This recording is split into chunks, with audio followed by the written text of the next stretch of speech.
Bookchin, Radical Agriculture, written 1972. Part 2.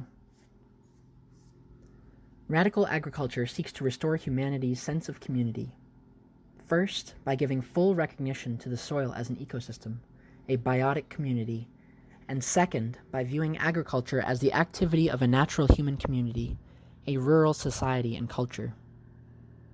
Indeed, agriculture becomes the practical day-to-day interface of soil and human communities, the means by which both meet and blend. Such a meeting and blending involves several key presuppositions. The most obvious of these is that humanity is part of the natural world, not above it as some quote-unquote master or lord. Undeniably, human consciousness is unique in its scope and insight, but uniqueness is no warrant for domination and exploitation. Radical agriculture, in this respect, accepts the ecological precept that variety does not have to be structured along hierarchical lines, as we tend to do under the influence of hierarchical societies. Things and relations that patently benefit the biosphere must be valued for patently benefiting the biosphere, and must be valued as well for their own sake, each unique in its own way and contributory to the whole, not one above or below the other, and fair game for domination and exploitation.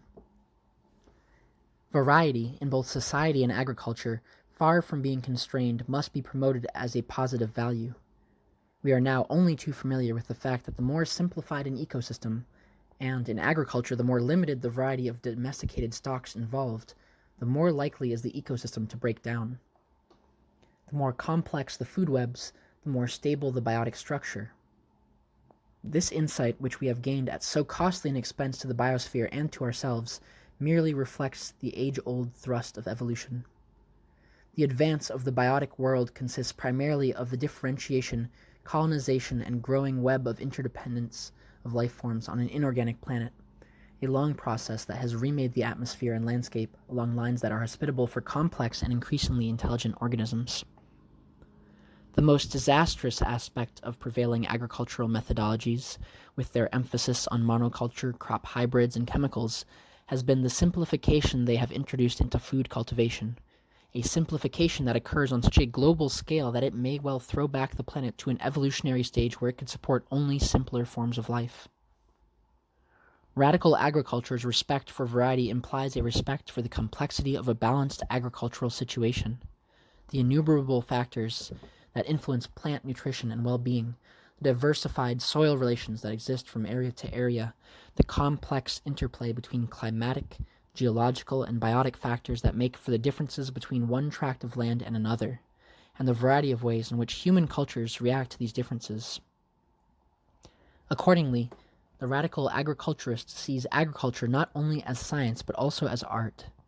The food cultivator must live on intimate terms with a given area of land and develop a sensitivity for its own special needs that no textbook approach can possibly encompass. The food cultivator must be part of a soil community in the very meaningful sense that she or he belongs to a unique biotic system, as well as to a given social system. Yet to deal with these issues merely in terms of technique would be a scant improvement over the approach that prevails today in agriculture. To be a technical connoisseur of an organic approach to agriculture is no better than to be a mere practitioner of a chemical approach. We do not become quote-unquote organic farmers merely by calling the latest magazines and manuals in this area, any more than we become healthy by consuming organic foods acquired from the newest suburban supermarket. What basically separates the organic approach from the synthetic is the overall attitude and praxis that the food cultivator brings to the natural world as a whole. At a time when organic foods and environmentalism have become highly fashionable, it may be well to distinguish the ecological outlook of radical agriculture from the crude environmentalism that is currently so widespread. Environmentalism sees the natural world merely as a habitat that must be engineered with minimal pollution to suit society's needs, however irrational or synthetic those needs may be. A truly ecological outlook, by contrast, sees the biotic world as a holistic unity of which humanity is a part. Accordingly, in this world, human needs must be integrated with those of the biosphere if the human species is to survive. This integration, as we have already seen, involves a profound respect for natural variety, for the complexity of natural processes and relations, and for the cultivation of a mutualistic attitude towards the biosphere. Radical agriculture, in short, implies not merely just new techniques in food cultivation, but a new, non-Promethean sensibility towards land and society as a whole. Can we hope to achieve fully this new sensibility solely as individuals, without regard to the larger social world around us? Radical agriculture, I think, would be obliged to reject an isolated approach of this kind. Although individual practice doubtless plays an invaluable role in initiating a broad movement for social reconstruction, ultimately we will not achieve an ecologically viable relationship with the natural world without an ecological society. Modern capitalism is inherently anti-ecological. The nuclear relationship from which it is constituted, the buyer-seller relationship, pits individual against individual, and on the larger scale, humanity against nature. Capital's law of life, of infinite expansion, of production for the sake of production and consumption for the sake of consumption, turns the domination and exploitation of nature into the highest good of social life and human self-realization. Even Marx succumbs to this inherently bourgeoisie mentality when he accords to capitalism a great civilizing influence for reducing nature for the first time simply to an object for mankind, purely a matter of utility. Nature ceases to be recognized as a power in its own right, and the theoretical knowledge of its independent laws appears only as a stratagem designed to subdue it to human requirements." End quote. In contrast to this tradition, radical agriculture is essentially libertarian in its emphasis on community and mutualism, rather than on competition, an emphasis that derives from the writings of Peter Kropotkin and William Morris. This emphasis could justly be called ecological before the word ecology became fashionable, indeed before it was coined by Ernst Haeckel a century ago. The notion of blending town with country, of rotating specifically urban with agricultural tasks, has been raised by so-called utopian socialists such as Charles Fourier during the Industrial Revolution. Variety and diversity in one's workaday activities, the Hellenic ideal of the rounded individual in a rounded society, found its physical counterpart in varied surroundings that were neither strictly urban nor rural, but a synthesis of both. Ecology validated this ideal by revealing that it formed the precondition not only for humanity's psychic and social well-being, but for the well-being of the natural world as well. Our own era has gone further than this visionary approach. A century ago, it was still possible to reach the countryside without difficulty, even from the largest cities, and, if one so desired, to leave the city permanently for a rural way of life. Capitalism had not so completely effaced humanity's legacy that one lacked evidence of neighborhood enclaves, quaint lifestyles and personalities, architectural diversity, and even village society. Predatory as the new industrial system was, it had not so completely eliminated the human scale as to leave the individual totally faceless and estranged. By contrast, we are compelled to occupy even quasi-rural areas that have become essentially urbanized, and we are reduced to anonymous digits in a staggering bureaucratic apparatus that lacks personality, human relevance, or individual understanding.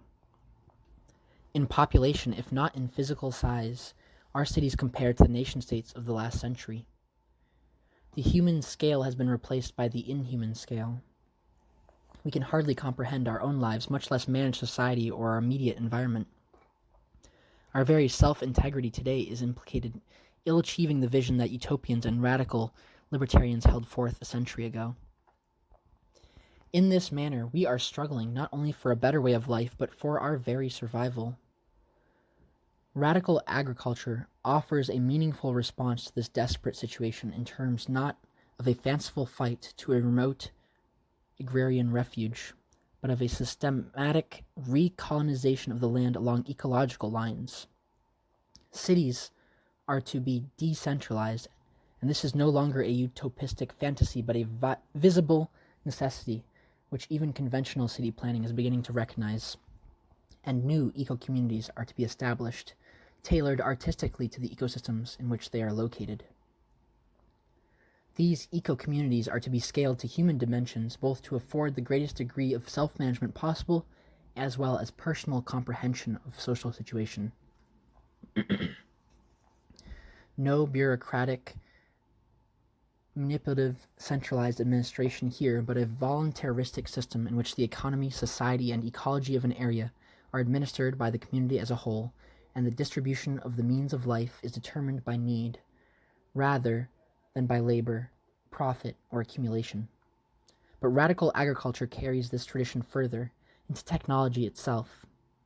In contemporary social thought, technology tends to be polarized into highly centralized, labor-extensive forms on the one hand, and decentralized, craft-scale, labor-intensive forms on the other. Radical agriculture steers the middle ground established by an eco-technology. It avails itself of the tendency towards miniaturization and versatility, quality production, and a balanced combination of mass, manufacture, and crafts. For side by side with the massive, highly specialized fossil fuel technology in use today, we are beginning to see the emergence of a new technology, one that lends itself to the local deployment of many energy resources on small scales, wind, solar, geothermal, for example, that provides a wider latitude in the use of small, multi-purpose machineries, and that can easily provide us with the high-quality semi-finished goods that we, as individuals, may choose to finish according to our proclivities and tastes. The rounded eco-communities of the future would thereby be sustained by rounded eco-technologies. The people of these communities, living in a highly diversified agricultural and industrial society, would be free to avail themselves of the most sophisticated technologies without suffering the social distortions that have pitted town against country, mind against work, and humanity against itself and the natural world. Radical agriculture brings all of these possibilities into focus. For we must begin with the land, if only because the basic materials for life are acquired from the land. This is not only an ecological truth, but a social one as well. The kind of agricultural practice we adopt at once reflects and reinforces the approach that we will utilize in all spheres of industrial and social life. Capitalism began historically by undermining and overcoming the resistance of the traditional agrarian world to a market economy. It will never be fully transcended unless a new society is created on the land that liberates humanity in the fullest sense and restores the balance between society and nature. This has been part 2 of Murray Bookchin's Radical Agriculture, written in 1972. Read and recorded by Sen Naomi Kirst-Schultz, May 15th, 2022. Originally found on theanarchistlibrary.org.